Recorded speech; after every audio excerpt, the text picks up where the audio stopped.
Hello everyone, I'm Antonio Ramos, and first of all I have the habit to salute everyone. So I'm part of the group Respect, and we are from working together with comrades, women from the German context, South American context, and also from African countries, people without papers. And you asked me about the situation of what has changed from 2015 on until today. And well, it's not much. There's not much of a progress. Actually, it's getting worse every time. And people are getting deported, and yeah, we don't see progress. Okay, so I missed the first couple of words, but describing the situation of refugees under different conditions. The hardest ones would be like in the heims that are spread over Germany, most of the time in very remote locations. People in these heims, they have no rights. The kids don't get to go to school. They don't have, a lot of them don't have the right to mobility like outside the heims. They're malnourished, they don't get enough food, they might get a little bit of bread or an apple here and there, but it's very hard to sustain.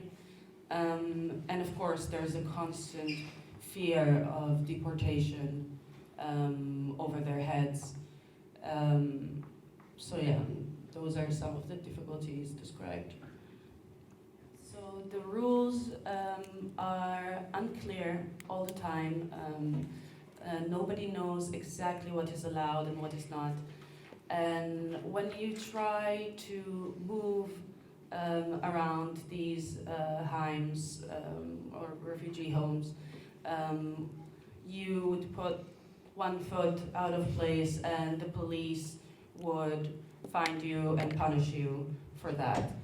And there's very little help. It's hard to organize among refugees because we're being constantly controlled.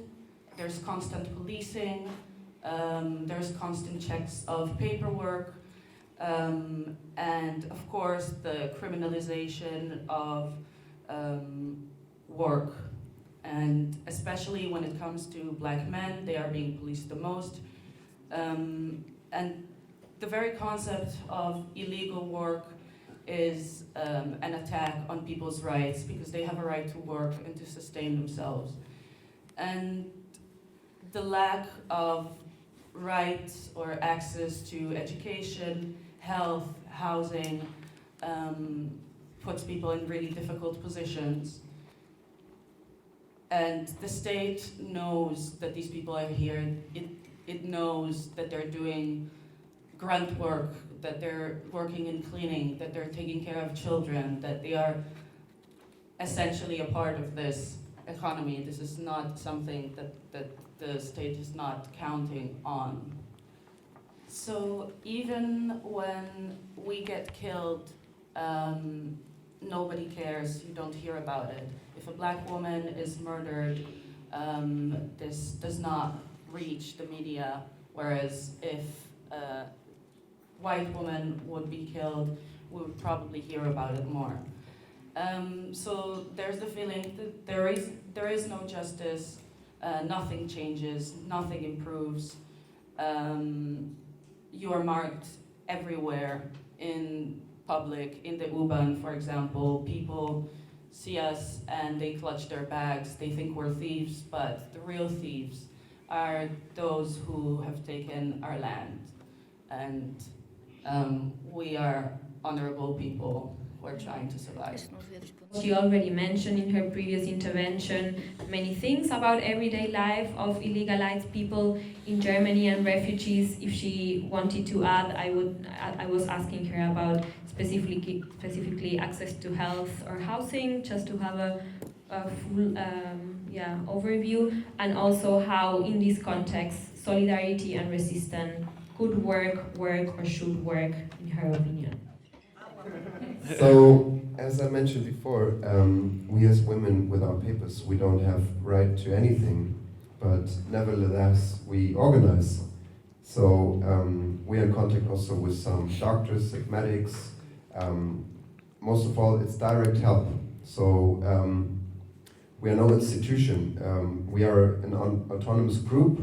So it's a lot about direct help.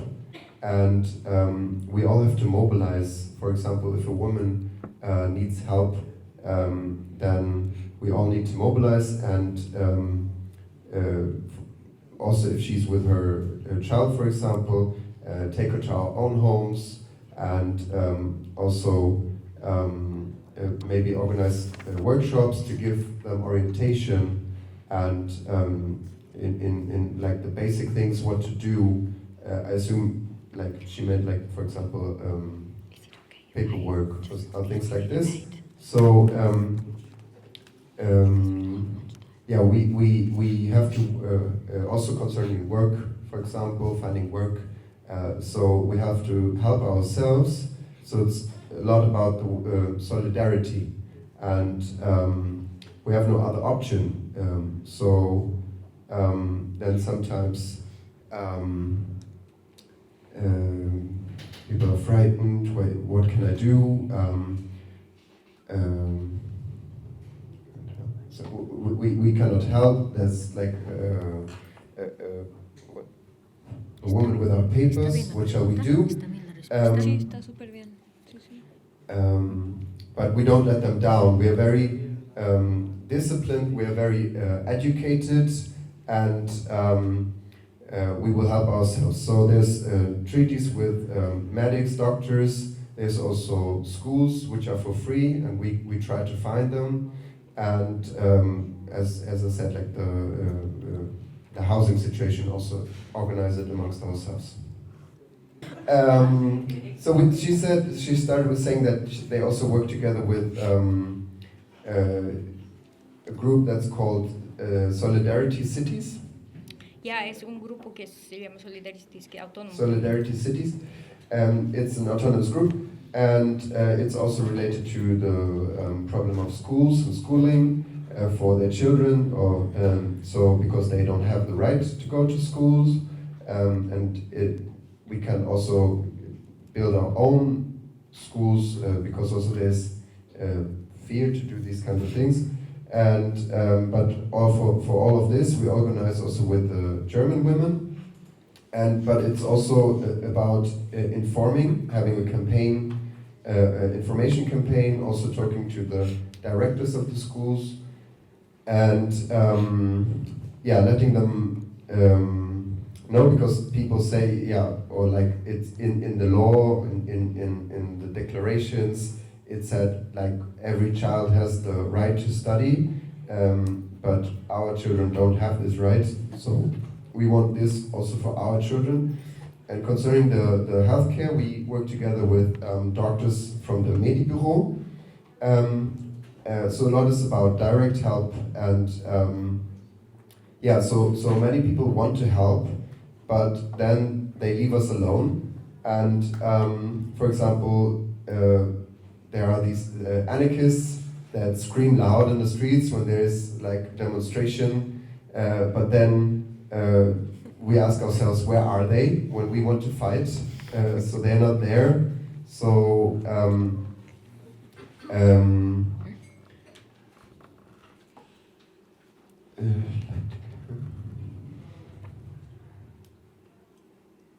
I can't read whatever.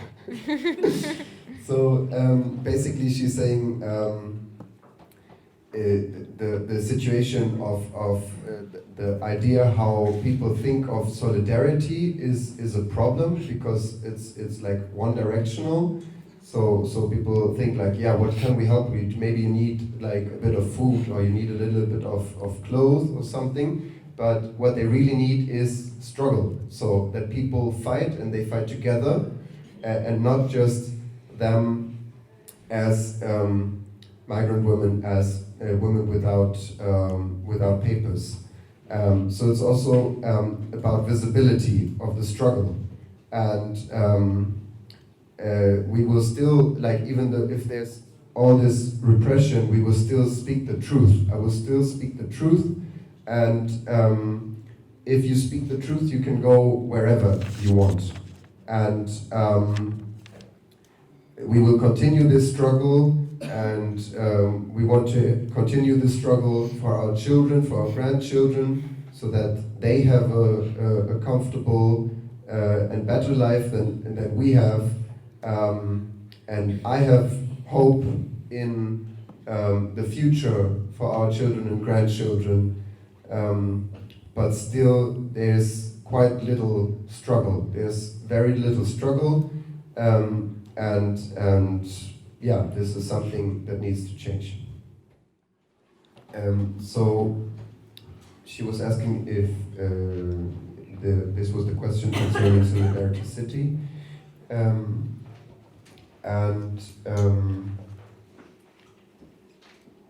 well, they got together with them, and they tried to get into because the schooling situation we were talking about before, so it was about to get the right to schooling in the camps for the children to go to school, but the way to work together with them was very difficult. It was difficult for her to get used to the way to work together with them, and they said, yeah, well, you should go and go to the camps. But as I understood, if I say something wrong, please somebody correct me. But they just go out to the outskirts of Berlin, not further than that. So we also try to work with different groups, or we are different groups. So we ourselves, we are more like a group of experience, and they do more like information work, and there's like advancement, but it's very small steps, but something is advancing. So where people live in very extreme conditions is where they don't let you enter, they just don't, like, they control you a lot. So she described it in many different ways, like that it's just not possible that they would do a lot of things to prevent you from entering, and that the police controls you also, like physically, if you try to enter one of the camps, that they would look at your stuff and check you, and they also threat you, and they warn you, also threat of deportation. So you can't talk openly in these places. They also know how to speak English, and the people inside, they get crazy, so they don't know anything about their future, like when they're gonna be deported, if they're gonna be deported. So if some of you that are here today would go or want to go, this would be great. So you could also see it by yourselves, that they do a lot to just not to let you enter. And so we are there in our bathrooms, we are there in our bedrooms, but we also don't have any internet. And they also like control you if you speak on the phone. And she just repeated, if you people here would go, it would be great. So we can be more, we can sum up, and we can start like a struggle from below, because also I believe that the struggle is on the streets, and then there was like the part that I was missing, but she added in the end that it was like people from many different countries, and that there's also like a barrier of communication amongst the people in the camps. So they speak very different languages. There are people from different countries from Africa. There's people from Afghanistan, from different kinds of countries. And so what I understood is that if like in the camps, if you're leaving a certain area, then they have the right to shoot at you. So these are really like forgotten people. So this is also why people die, and they are like very far outside, and these people are like dumped, you know, like leftover, dumped, and also she wanted to say that